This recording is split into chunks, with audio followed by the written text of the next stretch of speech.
Γεια σας, πάμε να μάθουμε αυτή την εβδομάδα ένα φυτό το οποίο το έχετε αγαπήσει πάρα πολύ.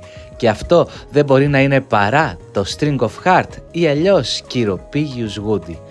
Όμως στη συγκεκριμένη περίπτωση έχουμε μία σπάνια ποικιλία. Η ποικιλία αυτή είναι variegated, δηλαδή είναι φυτό το οποίο έχει μέσα του αλμπινισμό και δημιουργεί άσπρα σημάδια. Αυτό το ιδιαίτερο και σπάνιο χαρακτηριστικό το βρίσκουμε σε πολλά όντα της γης, όπως και στα ζώα, στα φυτά και στους ανθρώπους.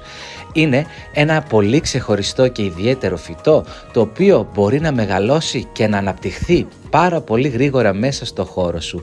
Έχει το απέναντι από ένα παράθυρο και ψέκαζε συχνά. Το πότισμα πρέπει να γίνεται κάθε 15 μέρες χωρίς να υπερβάλλεις, γιατί είναι από τα φυτά που κάνουν κράτηση υγρών και χρειάζονται ελάχιστο νερό. Έτσι λοιπόν υιοθέτησε ένα σπάνιο φυτό.